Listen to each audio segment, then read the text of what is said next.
What's crack-a-lackin'?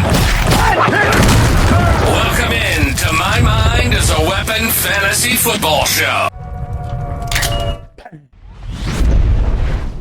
Welcome into another episode of My Mind is a Weapon Fantasy Football Podcast. I am your host, Sleazebomb. Week 1 is almost in the books.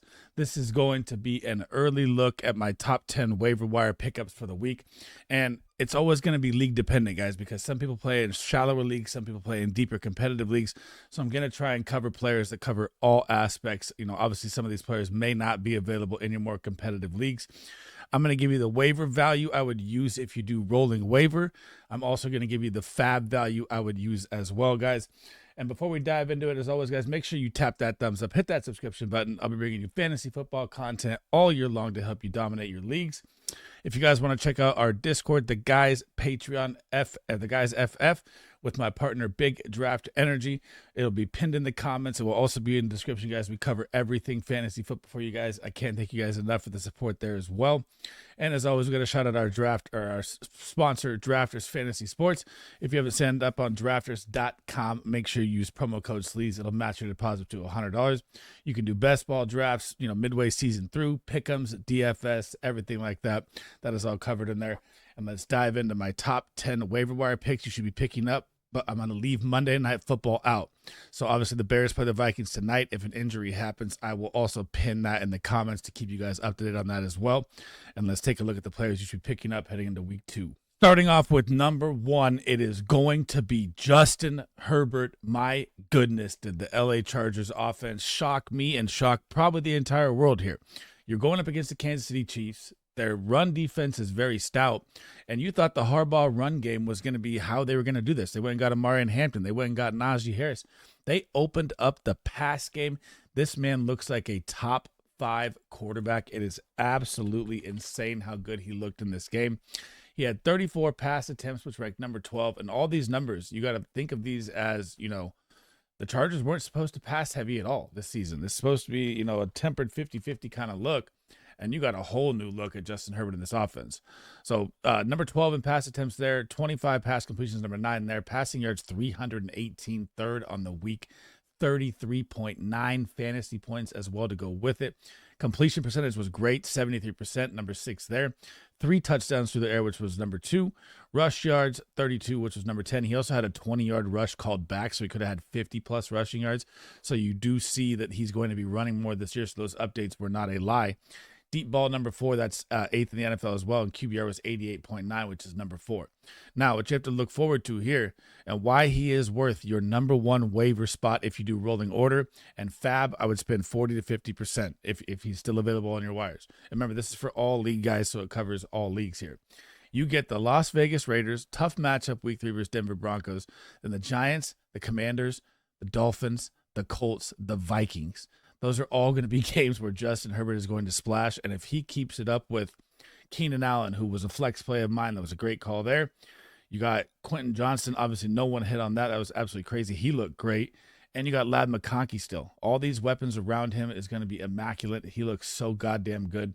And you spend 40 to 50% fab if you can. If you have, say a Dak Prescott, Trevor Lawrence situation, you're buying Justin Herbert 100%. This man is going to kill it this season. Number 2. Daniel Jones, the unexpected week 1 hero. The Indianapolis Colts absolutely mopped the floor with the Miami Dolphins, and this defense that the Dolphins have with their pretty much entire corners being on IR and having Minka Fitzpatrick only back there is going to be a fantasy goldmine for every single quarterback. Are they going to rush for 2 rushing touchdowns like he did? Probably not. He vultured those from Jonathan Taylor, which hurt Jonathan Taylor owners. But the man had 31.48 fantasy points, guys. Absolutely destroyed. 29 pass attempts, which is 22nd. Pass completions, 22. Right there, you can see the percentage is great. Number 12 there. 272 passing yards. Michael Pittman looked great. Tyler Warren looked absolutely the stud that he is. Josh Downs didn't get involved as much, which just kind of worries me because maybe Tyler Warren's going to control that middle and hurt Josh Downs here, which I would be completely wrong on because I had Downs as my wide receiver 1. But again, it is the Dolphins defense they played. Completion percentage 76%. Touchdowns through the air was 1. Rush yards 32. Also put up 2 rushdowns. And look at the deep balls, guys. He was top 10 in deep balls with 4, and QBR was top 5 at 87.6. So Jonathan Taylor controlling this game as well. They used him a ton. He played 45 snaps in the first half, which was absolutely bonkers. Adonai Mitchell got a couple looks here and there. I mean, this offense, Alex Pierce got a couple looks. I know it is the Dolphins. It's going to regress here coming to the Denver Broncos next week. And I know they got Denver coming into their home. My bad, I said that wrong. So is it a waiver wire pickup that I'm going to use a top rolling order on? No. I would say around 10, 8 to 12 in rolling order. And Fab, maybe 10 to 15% to take the shot on it, because there's always Anthony Richardson waiting in the wings. So I wouldn't go too heavy on this, but as of right now, he is a pickup 100% after this game. Heading over to the running back side, and remember, guys, these are not in order. These are just my top 10 players. If I didn't clarify that, sorry, but I am going to give you waiver production and Fab I would use on the players. Number 3, running back number 1, Trey Benson, put up 8.5 fantasy points against the New Orleans Saints. They said he was going to be more involved, and he was more involved. He also had 33% snap share on the week. But as you can see right here, 8 carries, 69 yards, 8.6 yards per carries. Yes, it was the Saints. Yes, he did pop one down the sideline. He could have found the end zone, honestly, if he broke one more tackle. But 0 touchdowns, 1 reception, 6 yards, receiving touchdowns, none. Now, when you're looking at James Conner's usage and the matchup they have coming up, right? So the interesting thing here when you're picking up Trey Benson is you get the Carolina Panthers next. James Conner only played 65% of snaps in a game script where it wasn't a blowout, where it was close. So it does look like they are going to be kind of a 1A smaller 1B kind of thing here. I would say, 1 mini B kind of thing with Trey Benson, because I thought James Conner was going to get way more work than he did. I thought he was going to be like the 80% workhorse that he was, and he was not. So Trey Benson's pickup, Fab-wise, and you get the injury possibility of James Conner. I mean, you should probably spend 20-25%, and if you own James Conner, you should probably spend 30% on him, because having this handcuff could be absolutely solid. Waiver order wise, I wouldn't go, maybe top 5, 5 to 7 range waiver order.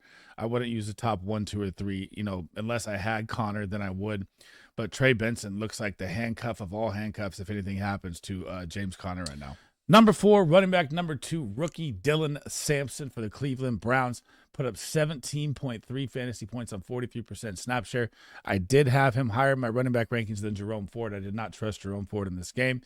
And when you look at his yards per carry, 12 attempts, 29 yards, 2.42 yards per carry. It's going to be rough with him for the run game for probably the entire season, right?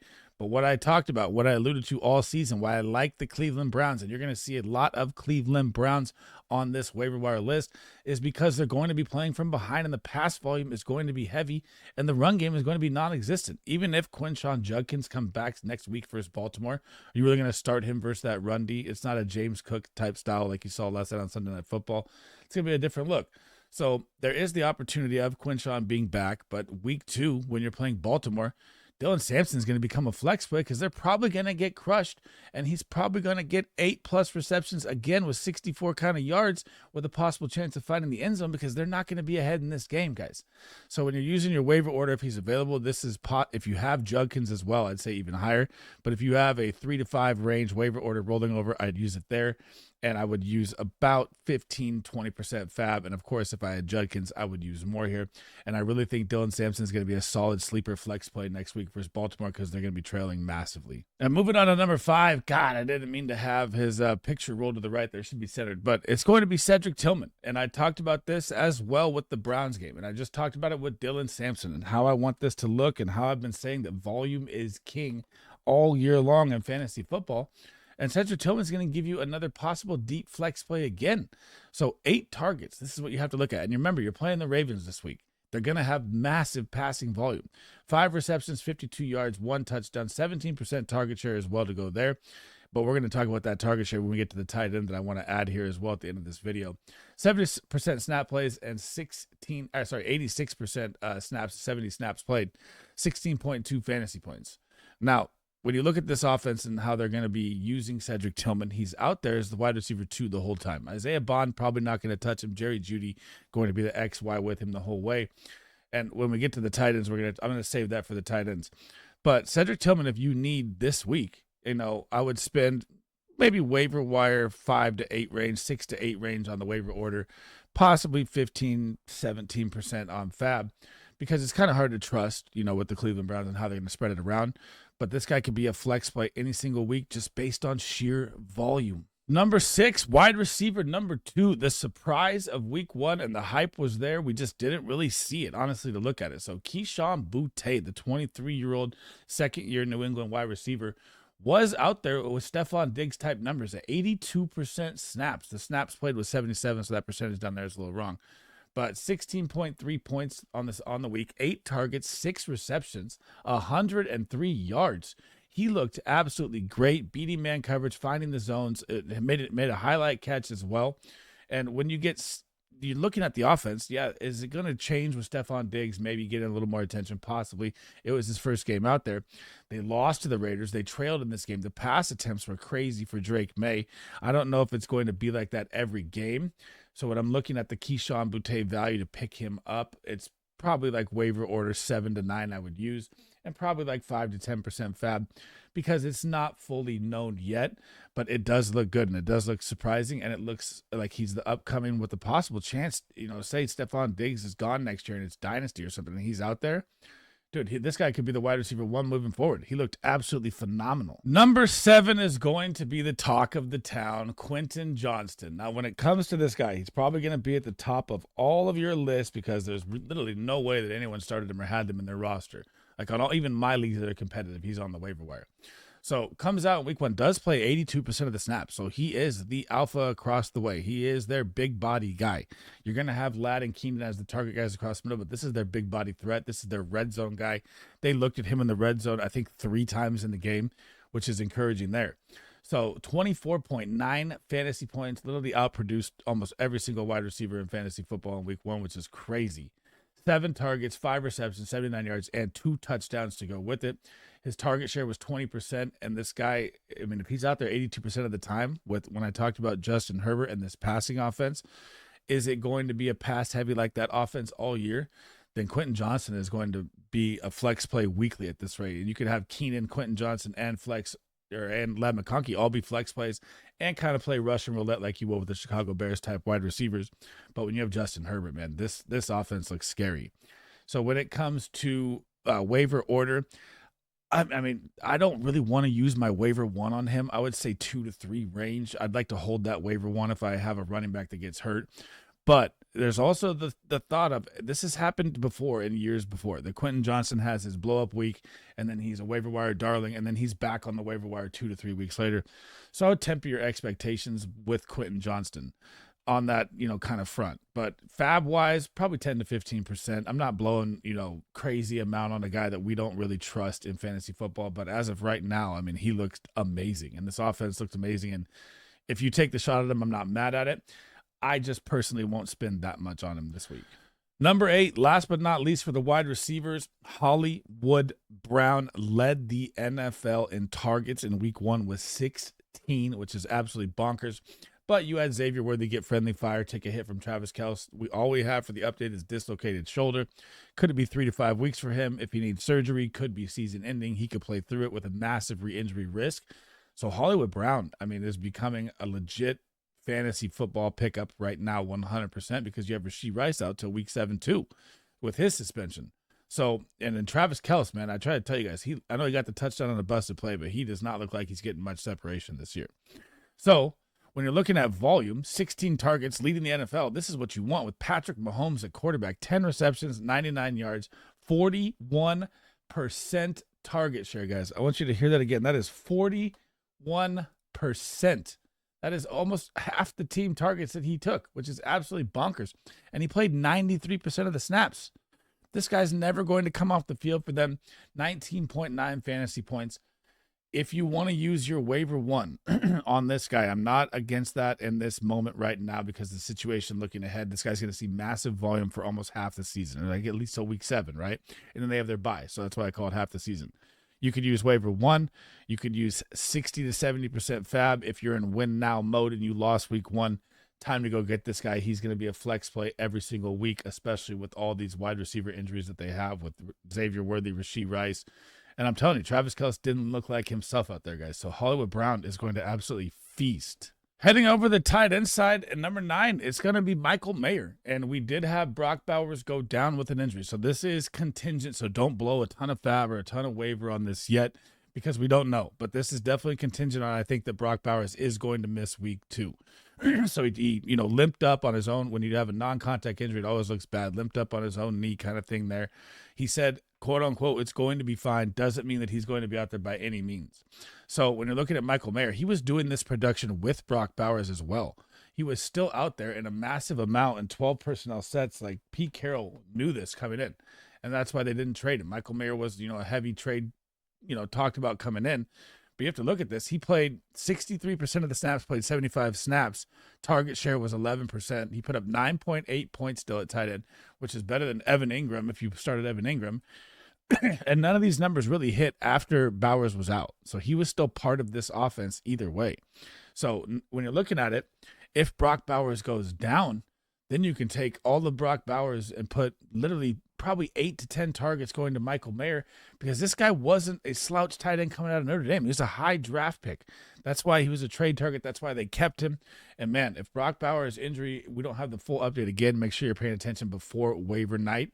But yeah, I would use, if we get the injury of Brock Bowers, say 2 to 3 weeks or something, I'd probably use 20% on him. I'd probably use like waiver order, 6 to 8 on him as well. Because you're getting a starting tight end and an offense that's going to feature the tight end, which I didn't really think was going to happen. But I also look at it like, is Michael Mayer the specimen that Brock Bowers is to get that kind of usage? I think it'll be a little lower. I think Brock Bowers is definitely generational compared to Michael Mayer, but he's no slouch at tight end, guys.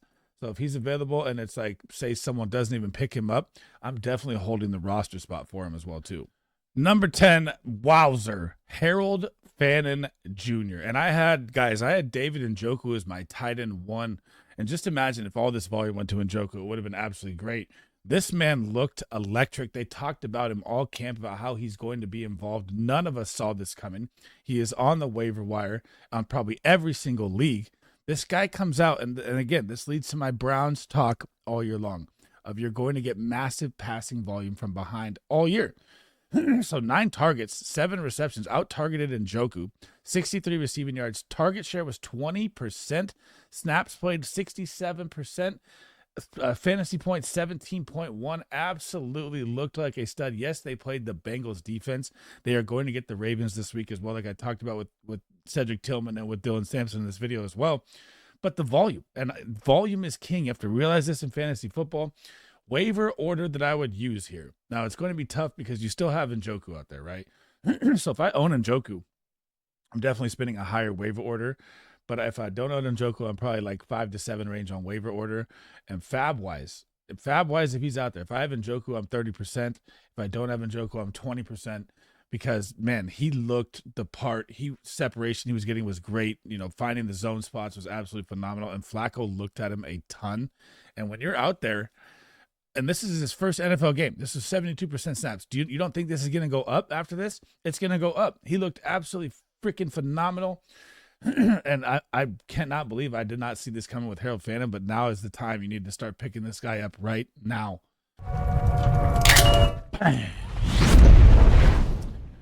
Thanks for rocking with me today, guys. That is the end of the episode. That is the top 10 waiver wire pickups you should pick up heading into week 2. And remember, the Monday night game is counted out. So if anything happens on Monday night, I will also drop that in the comments below, guys. Before we head into what's coming this week, make sure you hit that thumbs up, hit that subscription button. All the support's appreciated. We will also be live recapping our entire Monday night calls and looking at Monday Night Football tonight as well. And then tomorrow, the grind begins, guys. The quarterback rankings, all stardom, sit-ems, smash start, sleeper plays, all that will be dropping this week. Try to get it all out to you guys before Thursday. And I can't thank you guys enough for all who showed up for the live shows this week. It was absolutely amazing. And I'll catch you guys in the next episode, man. That's it for me. Sleazebum out.